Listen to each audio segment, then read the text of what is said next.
Ang daming naglalaan ng oras sa mga pag-follow to follow, yakap to yakap, at pumapasok sa mga live ng mga kapwa natin, content creator, nang hindi sila aware na napapabayaan na nila ang sarili nilang account para ito'y lumago at mamonetize ng mabilis.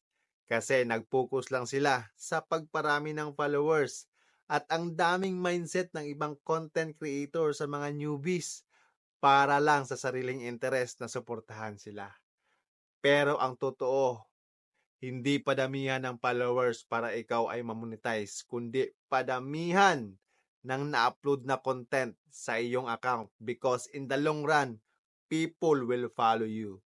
Tulad ng kapwa natin content creator na almost 4.6k or 4,600 lang ang kanyang followers pero na-invite sa content monetization tools dahil sa sobrang dami niyang ginawa at na-upload na content.